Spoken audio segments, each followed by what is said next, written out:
Hey, movie fans. So, the first topic I'm going to talk about is that A Nightmare on Elm Street movie is officially in development. And this is the most exciting news I'm going to talk about out of the topics today because I'm a huge Nightmare on Elm Street fan. I love the original Nightmare, Nightmare 3, Dream Warriors, and New Nightmare. Those three are some of my favorite horror movies. He's my favorite horror character.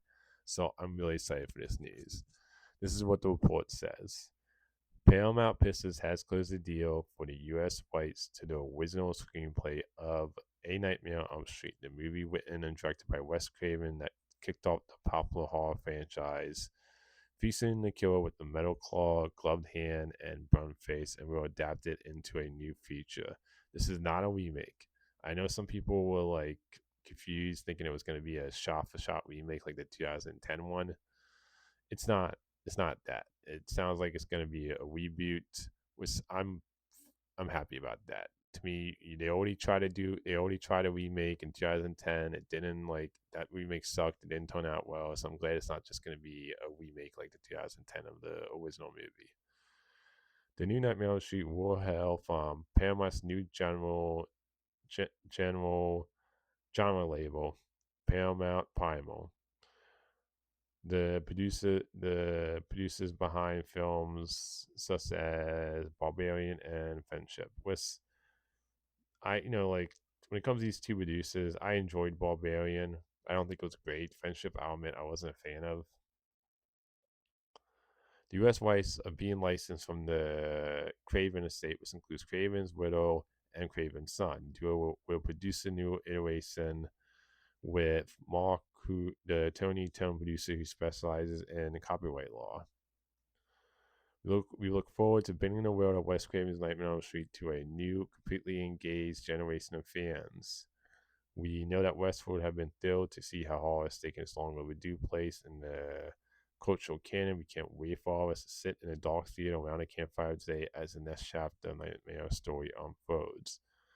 We can't remember a time before we were fans of Wes Craven. The fact that have that both have entrusted us with this opportunity to help us a new story into this world as an honor beyond words. We look forward to working alongside them and this is they're talking about Wes Craven's widow wife and his son. We look forward to working alongside them to bring a new terrifying nightmare to audience everywhere to welcome Freddy home. New Line Cinema and later Corporation was Warner Bros. Previously held all the rights to Nightmare on the Street as the company made it was in 1984. So yeah, it sounds like we're getting a new Nightmare on Elm Street movie. Wes, I love this news. Like to me, there has been a new Nightmare movie since 2010's remake, and when we say this about the 2010's remake, that movie's terrible. I will say this though: the actor who played Freddy in that movie, he played Rorschach in the Watchmen movie. I think his name's Jackie Earl. I actually think he was a great Freddy. Like to me, he was not the problem with that remake. He was in a shitty movie. I think that movie's terrible. He was a good Freddy in my opinion, though. It's just that remake wasn't like the movie he was in wasn't very good. And also, like for me, Nightmare is my favorite horror franchise. Not the best horror franchise because of the fact that Nightmare 2, Nightmare 4 through 6, and the Nightmare remake, I thought they were all terrible movies. Like I said, though, the original Nightmare, Nightmare 3, Dream Warriors, and New Nightmare are like some of my favorite horror movies when it comes to those three in the franchise. And Freddy for me is my favorite horror character of all time. So I've been dying to see like a new Nightmare on Elm Street movie. I just think there's a lot of stuff you can really do that's interesting with the fact that he kills you in your dreams. I feel like there's still like a whole bunch you could explore with that idea and some really creative like visuals you can do with that idea in the movie. So for me, I love this news. I cannot wait for a new Nightmare movie, and I'm glad that they like got the waste sorted out and we're finally gonna get one because I know that's what held this movie back. Why there hasn't been one since 2010. So I'm just really excited with the fact that we're gonna get a new Nightmare movie. I am curious who they're going to get to play Freddy Krueger because it's one of those castings where Robert Englund was so great in that role. It's hard to think of anybody else in that role. At the same time, though, he's getting old, and he's already made it clear that he's getting too old to play the character. Which I agree. He's just he can't play the character anymore. He's getting told to play that character, in my opinion. I would like to see him in like a supporting role or have him come back as a cameo. Like I would like to see him involved in this movie some way. I think that would be really cool if he was like if he just came out for like a cameo or just played another character in the movie. So like for me, I'm definitely curious to see who they're gonna get to play Freddy Krueger, because I think that's definitely gonna be the most important factor with this new Nightmare movie, is that you have to really find somebody who's gonna bring something new to that character. And for me, I hope they like have Freddy be dark like he is in the first movie. And even though I don't like Nightmare 2, the best thing about that movie is that Freddy is still pretty dark in that movie. And I loved Freddy in Nightmare 3 and New Nightmare also. Like I think Nightmare 3, to my opinion, my opinion, did a best job in the Nightmare franchise. I having still having a dark, scary Freddy while still having fun with the character too. It's when you get to Nightmare 4 through 6 where I felt like they made Freddy into this goofy character. So I hope like the Freddy we get in this movie is like Freddy from 1 through 3 or New Nightmare. When it comes to this movie though, I cannot wait for this movie. Like to me, I'm definitely hyped up for this, and it's about time we get a new Nightmare on Elm Street movie, that we get one in theaters again. So like for me, cannot wait for this movie. The next topic I'm going to talk about is that the Batman 2 has been delayed to 2028. It's coming out on February 18th, which this sucks. By that point, it's been 6 years since the previous Batman movie, The Batman, Matt Reeves, The Batman movie.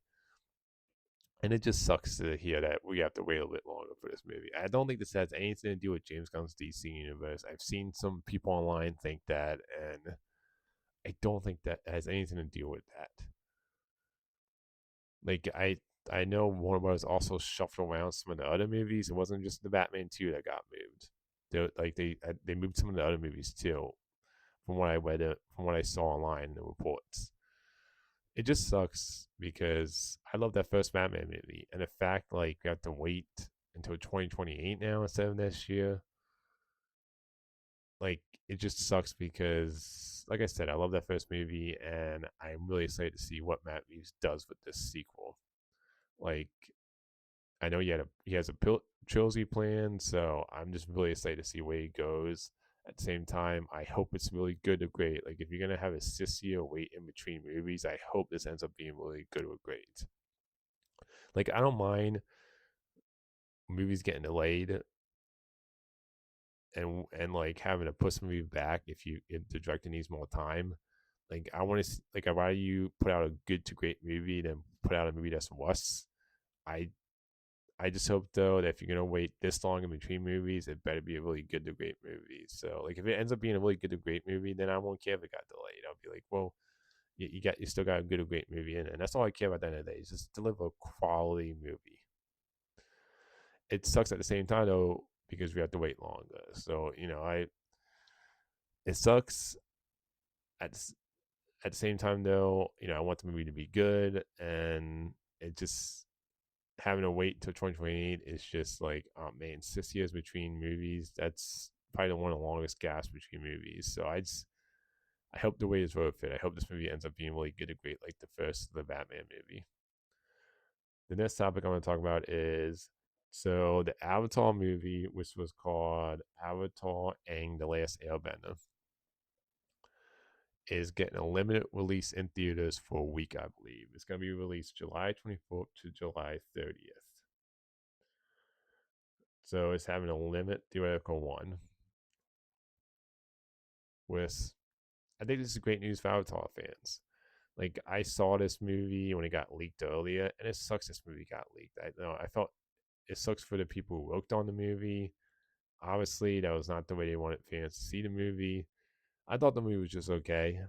It's like, to me, I watched and I was like, it's fine. It's nowhere near as great as the Avatar animated series, which to me is one of my favorite animated shows and just one of my favorite shows. Period. I love that show. I actually rewatched it again earlier this year before I watched the movie when it got leaked, and that show still holds up.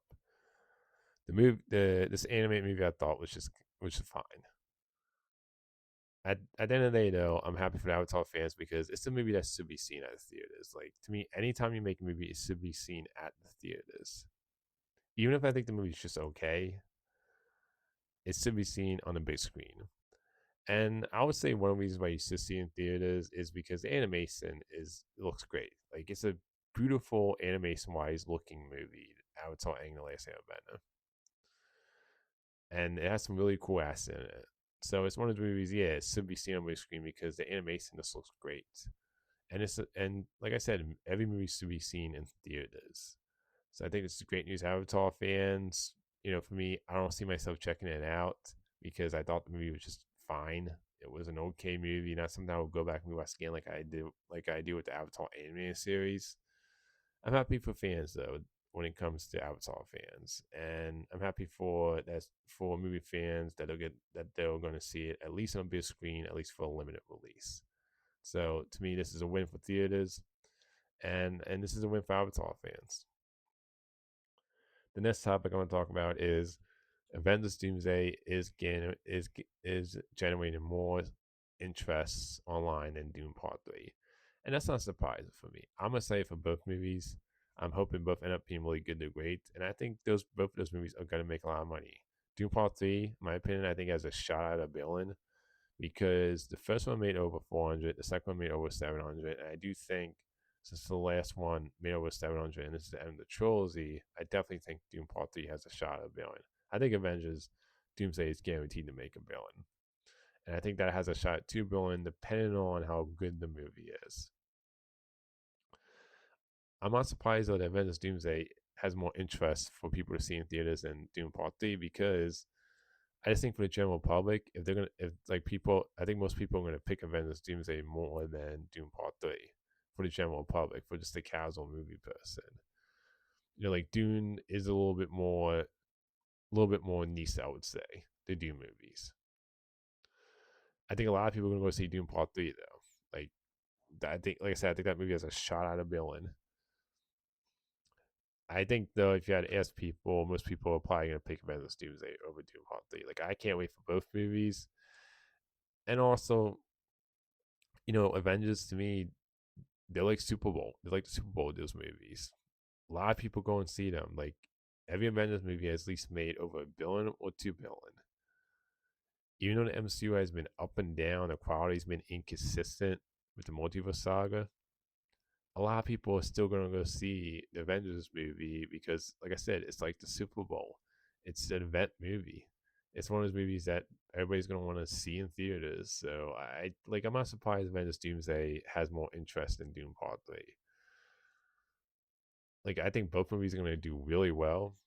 Unless those movies end up being really bad, I think they're both gonna make a lot of money.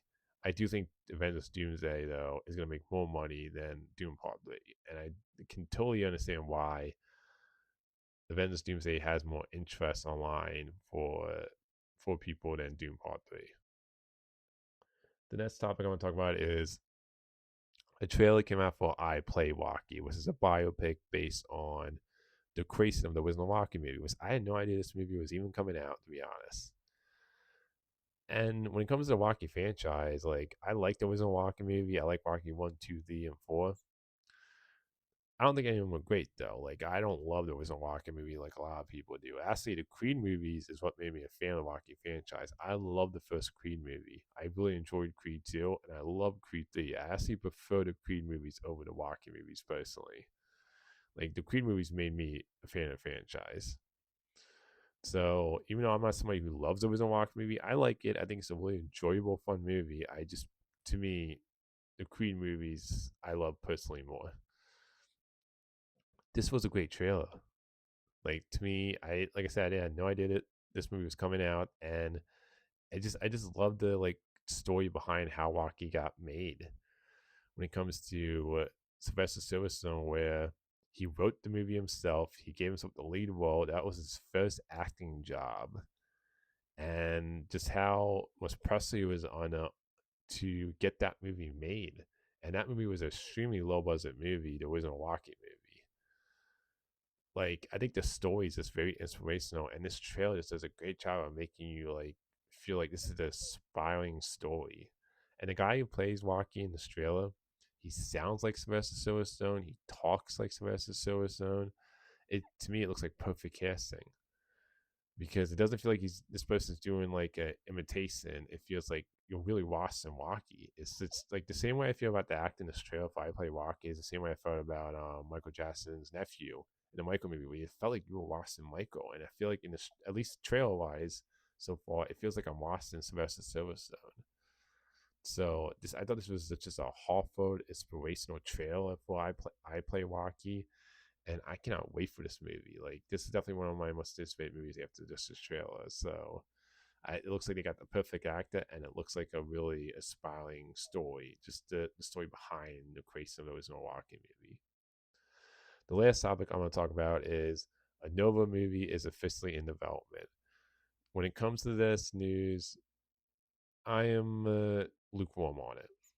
I'm not really too familiar with the Nova quote characters in the comics, so I don't really have excitement one way or another when it comes to me not being excited for this or being excited for this movie. I think from what I heard originally, this was going to be a Disney Plus show with all the rumors that the Nova movie was originally going to be a Disney Plus show. I'm just not familiar with the characters from the comics. Like as when it comes to the Nova Corp, as far as I know about that sets in the comics and those characters is from the Guardians of the Galaxy movie, the first one, because I know that's where they introduced Nova Corp. I don't know much about like the any of the Nova Corp members from the comics and those stories in the comics, so I don't really have excitement one way or another. Like I right now I'm just kind of like this, like I'm just kind of like lukewarm on this. Like this is like news where I'm like, I'm excited for people who really love the Nova Corp characters from the comics. I just don't really have feelings one way or another because I'm just not familiar with those characters. So we'll see with this. That's all the movie topics today. Until next time, movie fans.